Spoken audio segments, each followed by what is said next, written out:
Milwaukee mother is going to be sentenced for the death of her baby. She didn't mean to kill her daughter, and she doesn't remember doing it. Rose Prescott was drunk, fell asleep with her 6-day-old little girl, and the baby died. What's outrageous is 2 years ago, Rose Prescott did the exact same thing to her other infant daughter.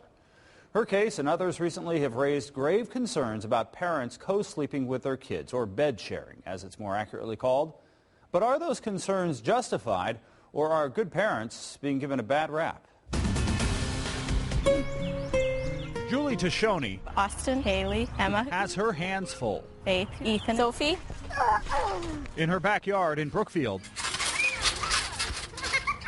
And in her bedroom. I love it. Be careful. She and her husband have shared their bed with their babies. I just think it really helps the bond between mom and baby. All 6 of them. It really reminds them to breathe throughout the night. They smell mom, and it makes them a little bit more content. The day before Easter, there's always something that's passing up. Always.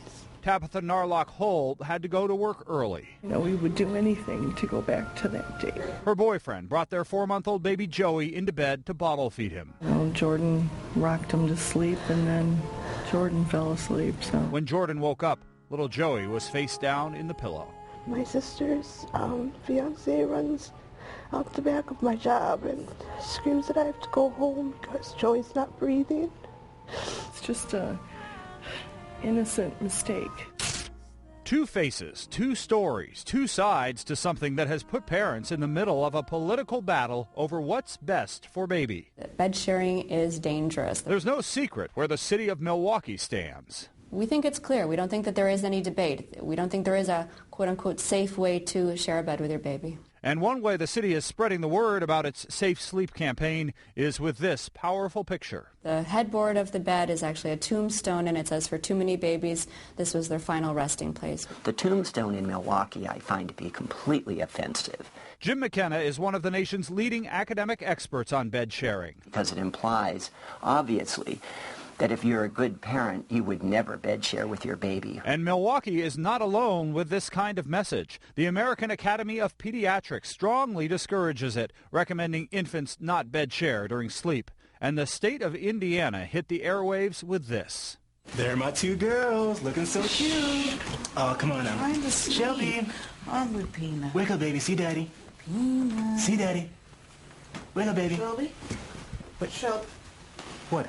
She's not breathing. What? She's not breathing. Call 911. She's not breathing. McKenna agrees bed sharing has its dangers, but his research shows there is one thing in particular separating the safe bed sharing parents from the rest. And this is supported independently by our own research. Fox 6 reviewed all the medical examiner reports in which babies died in the bed with an adult in 2009 and so far this year.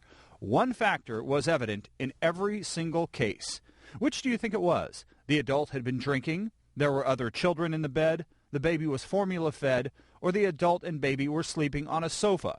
The answer in a moment. But first, back to Milwaukee's message that there is no safe way to bed share under any circumstances. We feel like we need to have a hard-hitting, strong message, and if we ruffle some feathers with that, then so be it. So that is our message. It's very clear, it's very simple. Overly simple. We know our community. According to the Black Health Coalition of Wisconsin. They just want don't co-sleep, like don't have sex. They see it as there can only be one message and that's it. And for us, a community-based organization that works with people, day to day and live in the community, we just know that's not going to fit everybody.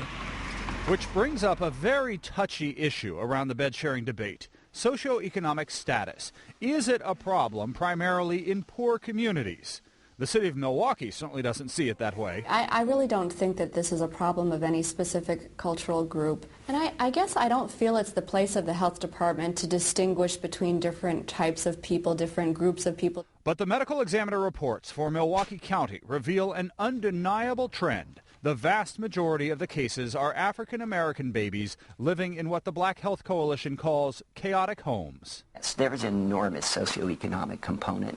No surprise, says McKenna. And there's an overwhelming predominance of deaths in lower socioeconomic environments. An assertion supported by the American Academy of Pediatrics. And the Black Health Coalition is concerned the city's refusal to acknowledge and address the complexities It's getting really stigmatized. could be doing more harm than good. People are very worried about, our community very worried about going to jail, literally. For some folks, then they go underground. Separating themselves from the already fragile connection they have to medical care and community support.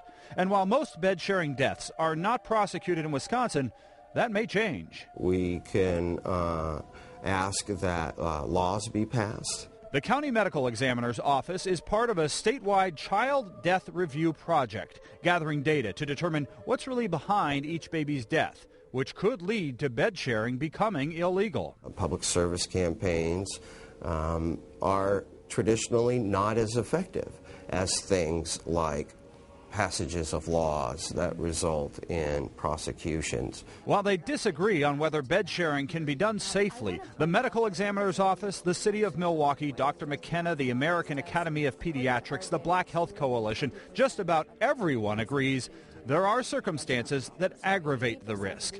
Soft mattresses, heavy blankets, and adult pillows in which a baby can suffocate, other children in the bed, intoxicated adults who aren't aware they've just rolled over, sleeping in anything other than a bed like a sofa or easy chair, and cigarette smoking, which has been strongly linked to the larger issue of SIDS. In fact, about 75% of the bed-sharing death cases in Milwaukee County revealed cigarettes in the home. So what was involved in 100% of the cases in Milwaukee County over the past year and a half? All the babies were formula fed.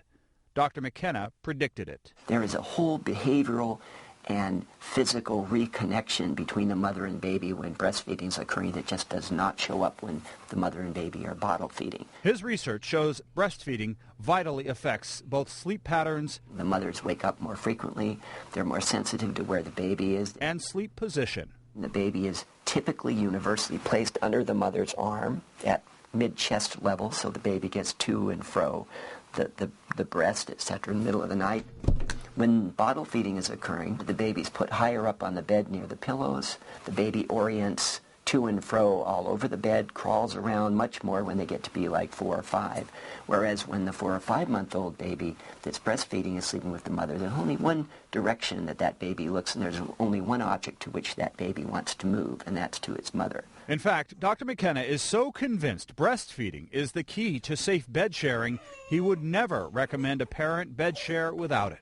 I really actually think that breastfeeding is a prerequisite for bed sharing. Which brings us back to Julie Tishoni. Ours is more of a lifestyle. And her 6 children in Brookfield. We have made an educated decision about how we are going to raise our children. And a key factor in their decision to bed share was to facilitate breastfeeding. Good night, my angel, time to close your eyes and save these questions. At today's conference, the city cited a statistic that around 20 kids in Milwaukee die each year bed sharing. But those figures are a bit deceptive.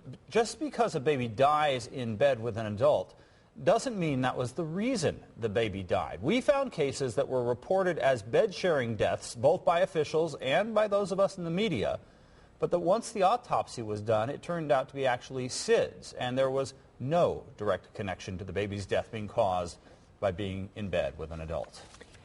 Now, you gave me this quiz like a week ago about the factors, and I chose alcohol. Everybody I asked chose alcohol. Every single person I asked that question chose alcohol. I would have never thought the bottle feeding, that would be so prominent. It was a stunning revelation, and like I said, the amazing part of it is when I talked to Dr. McKenna setting up this interview about a month ago, he said, I will guarantee you, look through the death reports, you will find every single one of these kids that died was bottle feeding. And he was right. He was definitely right. Yeah. Wake-up call.